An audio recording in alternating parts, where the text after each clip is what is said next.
Right now in Durham region and in many markets in Ontario and Canada, we're seeing a shift away from the extreme sellers market we've recently experienced and into a market that has much more normal conditions, something we really haven't experienced in quite a few years. Homes selling in 5 days with 100 showings and 20 plus offers are mostly going to be a thing of the past, and there's going to be a lot of people who list their home for sale and have it take a couple of months to get sold and experience price reductions and difficult conversations with their agents, and ultimately they'll end up selling for less than they expected and likely less than they could have had they done it correctly from the beginning. But I don't do doom and gloom videos, and the market isn't bad. There are still going to be homes that sell quickly and that sell at the top end of what their market value is, and you can be one of those sellers. In this video, we're going to talk about what you have to do to successfully sell your home in 2024 as the market shifts and continues to trend towards a more buyer-friendly market.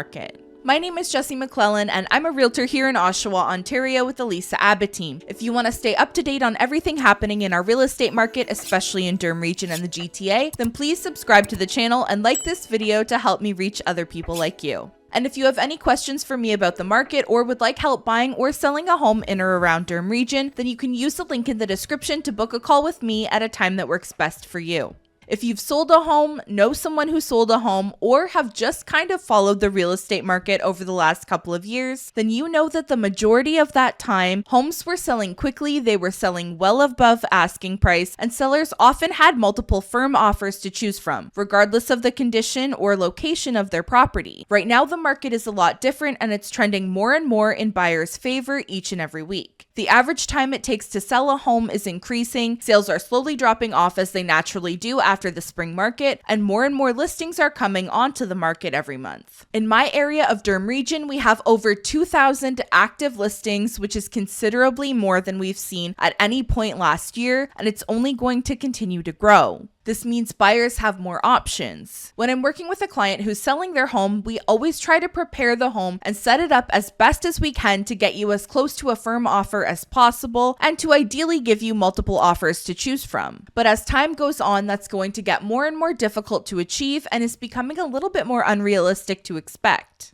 And the sellers and agents who do not adjust to the changes in the market or don't adjust fast enough are going to be the ones getting the short end of the stick and having a much tougher time. I know selling can be overwhelming. You're preparing your home. You're trying to figure out where you're going to go. Do you buy first or do you sell first? You're watching the market change as you prep your home. There's all these numbers and stats you might be trying to follow so you know what's happening. There's so much work and preparation that goes into it. But you really only need to know a couple of things. Homes that are selling in a reasonable amount of time and at the top of their range for fair market value are the homes that are priced correctly, they show well online, and they show well in person. And at the end of the day, price trumps all. You can have the worst photos in the world that look like they were taken with a potato, but if you're priced well enough, it will sell with no problems. Now, it will sell for a lot less than it could have had your agent done staging and professional photography and marketing, but it'll sell. At the end of the day, if your home is not selling, it comes down to the price. You're either asking too much money for your area and type of home, or your home isn't showing at the level of other homes that are selling for more money for that area or home type. Maybe this sounds like I'm oversimplifying it, but that's the truth. This is not the market where you go fishing and hope that the right buyer who wants to pay way above what your home is worth walks through the door. Buyers have plenty of other options with sellers who have to sell their home. So if you're listing your home in this market, it's probably because you have to sell. And what I tell my clients who are selling now is exactly what I told buyers when the market was quickly trending up. The faster you can educate yourself on the current market value, the more successful you'll be. When prices were trending upwards, if a buyer had a budget of, say, $700,000, but only wanted to look at homes that were worth $800,000, if it took them a month to figure out what they can buy with their budget, home prices could have increased $40,000 that month. And now they're starting over because the home they could have had is now selling for $740,000. Well, it's similar for sellers right now. If you or your agent overestimate the value of your home and either don't get offers or turn down the ones you do get, if it takes you 2 months to realize that maybe you're overpriced, prices have gone down $20,000 or $30,000 in those 2 months. Now you've lost out and are more than likely going to be accepting a lower priced offer. So the more accurate you and your agent are at finding the market value of your property, the less headaches you're going to run into. When an agent or potential buyer looks at your address history, you don't want them to see this. Where you listed with a price that was too high and then lowered and raised and lowered and raised until you finally sell 2 months later for far less than the home was worth the day you initially put it up for sale. If you interview multiple agents and one of them tells you an estimated value much higher than the others, make sure you're looking at the comparable sales they're basing it on. Is it a similar or the same area? Is it the same size and style of home? Are there premium features on those listings that your home might not have? And are they recent sales? If the sales are from 3 or 4 months ago, that's inaccurate data. You could run into someone who's just trying to buy your listing by telling you an inflated value so that they can get you under contract and ask you to lower the price down the road after the home has dropped in value, while they collect buyer leads from your listing. When it comes to staging, photography, and marketing, that's something I personally like to arrange and pay for on the vast majority of my listings, unless it's a property that's only being sold for land value. But for the majority of homes, I would highly recommend having it professionally done. You might think that those pictures with an iPhone look good and that you don't need staging, but when you're put up against 100 other homes for sale, yours isn't going to be the one that stands out and is not going to be the one that buyers choose unless you're priced lower than similar homes on the market that have that professional staging and photography.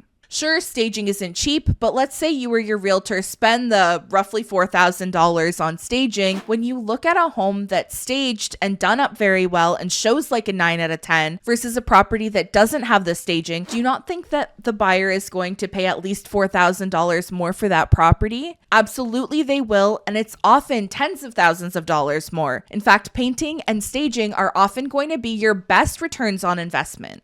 As a realtor, one of the most common questions that we're asked is it a good time to sell right now? And that's going to 100% depend on your situation. Are you completely cashing out of the market and hoping to retire? It's not the best market conditions to do that, but it also depends on your timeline. If you can't wait for years for the market to really turn around, then you might want to sell it sooner rather than later. If you're trying to sell your home and downsize, the lower priced and more affordable segment of the market is the busiest and most competitive part of the market. So you could be selling a home at a price point that's less competitive and buying into a more competitive one. But on the flip side, yeah, your home won't sell for peak 2022 prices, but you won't be paying peak pricing either. And if you're looking to move up the property ladder, I think there's a lot of great opportunities out there for move-up buyers right now. You'll likely be selling a home in a much more competitive price bracket, but the segment of the market you'll be shopping in is going to have a lot less competition, and the price gap between entry-level properties and typical second or third properties for people has closed quite a bit.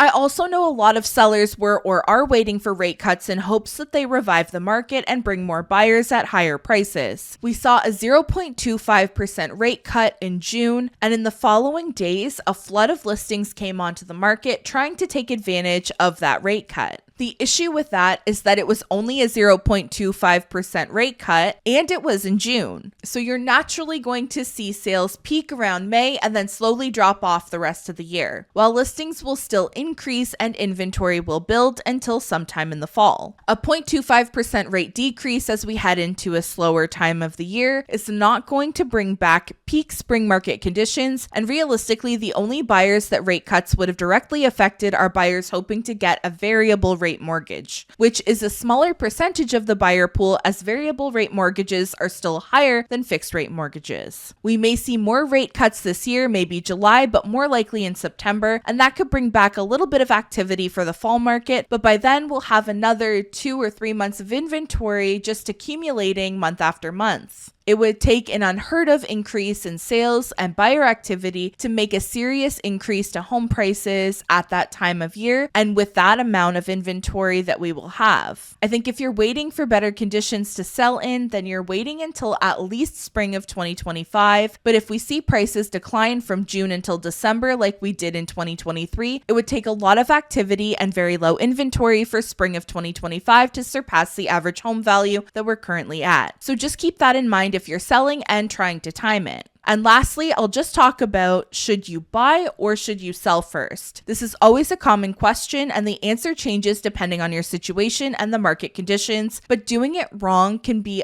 really stressful and potentially put your entire move in jeopardy. Generally speaking, for most people, it's going to make sense to sell first. If we've reached our peak sales and peak pricing for the year and it's going to slow down and slowly drop off from now until the end of the year, it's most likely going to make the most sense for you to sell first and then buy your next home. Listings are becoming more abundant. Buying first can mean that you're buying when market values are higher and then selling your current home when market values are lower. And with inventory growing in our market, what happens if you buy but then can't sell your home in time? Or if you buy a home and then can't sell your home for the price you need to be able to afford your next home? That can become a disaster very quickly and can turn into a very costly legal battle that you do not want to get into. Obviously, that's the worst case scenario, but it can happen. So for most sellers, sell first, get the most you're going to get for your home, and then you can shop. If you accepted an offer with a longer closing date, that gives you time to house hunt so you don't have to rush. You know exactly what your sale price is, so your budget shouldn't change on you unexpectedly. And worst case scenario, you have to find a short-term accommodation until you find the right home. That's very unlikely, but it's a much better worst case scenario than not being able to close on the property you bought because your home isn't sold, or being forced to take an incredibly low offer to make it happen. Now, this can change if you're planning on buying a very specific home that rarely comes up for sale, then yeah, it might not make sense to sell first. But there are risks to both, and you have to talk them out with your agent and determine what's the best path for you. If you plan on selling your home this year, I have a free seller's guide available. You can download it through my resources page. The link is in the description, and I'll pin a comment with it below as well. Feel free to book a call with me at whatever time works best for you if you'd like to speak directly to me about our market or selling your home. Subscribe to the channel and like the video if you found it helpful. Thank you so much for watching until the end, and I'll see you in the next one. Bye.